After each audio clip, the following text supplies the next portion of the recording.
Bom dia, pessoal! Vamos para a nossa primeira aula de Química a respeito do capítulo 7, onde a gente vai falar um pouco dos estados físicos da matéria, estados físicos e também a transformação da matéria. Nessa primeira aula, a gente vai ver apenas características essenciais dos estados sólido, líquido e gasoso. Aí na próxima aula a gente vai ver melhor, de forma mais detalhada, as transformações. Quando o material ele muda do estado sólido para o líquido, ele vai ter uma denominação diferente, E do líquido para o gasoso, do gasoso para o sólido e assim por diante. A gente vai ver melhor isso lá na próxima aula. Nessa primeira aula, só é interessante vocês entenderem mesmo as características dos estados físicos da matéria. Então, vamos imaginar que a matéria seja a água, porque com a água é mais fácil de visualizar essa mudança de estado, ver as características daquele estado, do estado físico no qual ela está inserida. Então, a água no estado sólido, ela tem uma temperatura de 0 graus. A gente chama isso de ponto de fusão. Uma água no estado gasoso, ela tem uma temperatura de 100 graus Celsius e a gente chama isso de ponto de ebulição. Então, dessa forma, a água na forma líquida, ela está entre 0 e 100 graus. Então, ela está considerada líquida, ela nem está sólida e ela nem está gasosa. Então, só para vocês entenderem nessa questão da temperatura, que a temperatura ela está diretamente ligada em como essa matéria vai estar organizada naquele determinado ambiente. Então, a temperatura ela vai funcionar como fator determinante para que a matéria ela mude de um estado sólido ou de um estado físico para outro. Então, os estados físicos da matéria eles têm muitas características. A gente vai ver, por exemplo, aí, o sólido. No estado sólido, a força coesiva da matéria é forte o suficiente para manter as moléculas ou átomos nas posições dadas, restringindo a mobilidade térmica. Então, vamos imaginar que você pega um pedaço de gelo, pega um cubinho de gelo e coloca lá em cima de uma mesa. Naquele momento que você coloca, ele não vai, por exemplo, se movimentar. Ele vai estar parado ali naquele local, Ele não vai começar a derreter imediatamente, Porque ele está na fase sólida. Então, a força de coesão, as moléculas, elas estão muito mais ligadas do que se ele estivesse na fase líquida.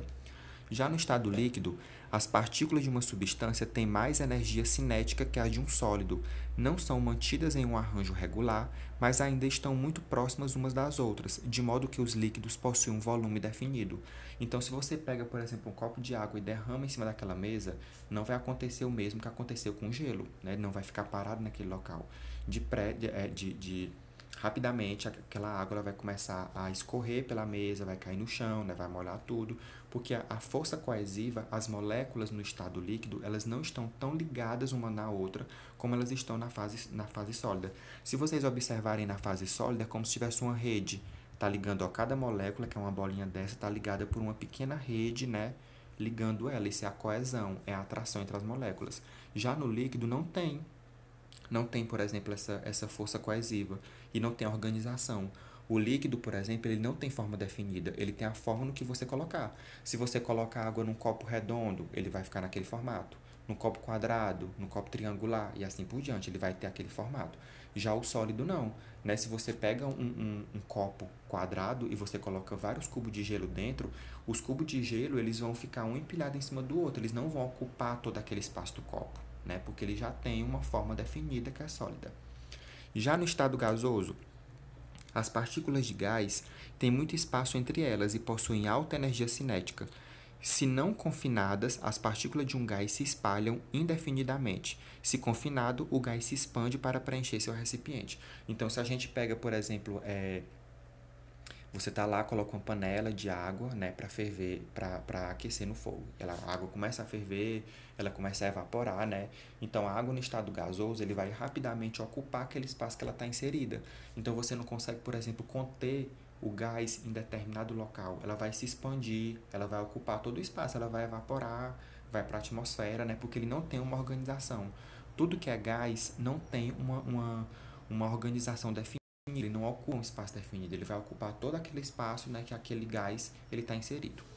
Esses outros dois estados da matéria, que não são muito comuns, que é o plasma e o estado condensado, não é interessante vocês entenderem disso agora, porque eles não estão diretamente ligados, com essa transformação da matéria que a gente vai ver.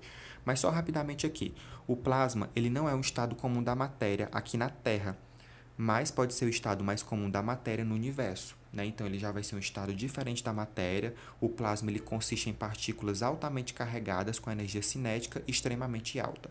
Já o estado condensado, também conhecido como luz líquida, esse estado ocorre quando os átomos de gás com densidade baixa são resfriados até quase zero absoluto. Então, os estados de plasma e o estado condensado, eles não são tão comuns, né, como vocês estão observando aqui na Terra, na matéria, né, quando a gente está trabalhando de falar aqui da Terra. Então, eles vocês vão ver melhor quando vocês estiverem lá no ensino médio, que vocês vão estar vendo melhor esses dois estados aí da matéria. Por enquanto, vocês só devem entender mais especificamente os estados sólido, líquido e o gasoso. Então, para resumir aqui, quanto às forças de ligação e repulsão entre as moléculas de um determinado estado físico temos? Então, no sólido, a coesão é maior do que a repulsão. O que seria a coesão? Como eu falei, é a ligação entre as moléculas, é o quanto elas estão ligadas. E a repulsão é o afastamento dessas moléculas. Então, no sólido, as moléculas são muito mais ligadas, elas são muito ligadas, então elas não têm tanto afastamento. Já no líquido, a coesão ela é igual à repulsão. Então, não tem uma rede que liga as moléculas, mas elas também não estão tão afastadas. Agora, já no gasoso, essa coesão é menor do que a repulsão. Significa dizer que no gasoso tem menos organização, as moléculas estão menos ligadas ainda. Então, nas imagens, vejam, ó, no sólido tem uma rede ligando as moléculas. No líquido não tem uma rede ligando essas moléculas, mas só que elas continuam juntas. E já no gasoso, elas estão bem separadas, né? Bem espaçadas uma da outra. Então, vem um questionamento aqui agora. Por que a água do filtro de barro é mais fria do que na temperatura ambiente?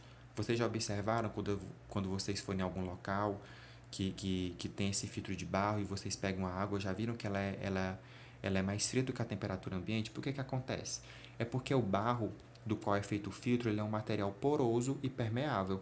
Então, a água que ele guarda, ela pode entrar nesses poros e rumar lentamente para o seu exterior, onde ela vai evaporar. Então, por que quando a água ela vai evaporar, ela começa, por exemplo, a ter uma temperatura inferior à temperatura ambiente?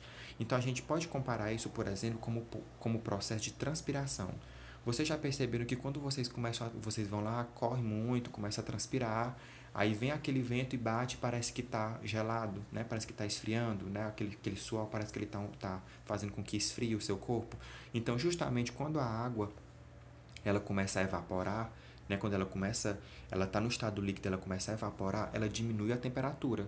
Então, é por isso que vai acontecer esse processo, é por isso que a gente tem essa impressão de que a água do filtro de barro ela está mais fria do que da temperatura ambiente. É a mesma coisa que acontece quando o nosso suor ele começa a evaporar, porque quando a água tá mudando do estado, né, líquido para o estado gasoso, ela vai perdendo temperatura. Agora é com vocês vão pôr os conhecimentos em prática. Vão responder as questões que tem nas páginas 139 até 147 do livro e vão me enviar por e-mail ou então pelo WhatsApp, da mesma maneira que vocês fizeram, né, na semana passada, com o resumo que eu pedi. Por hoje era só.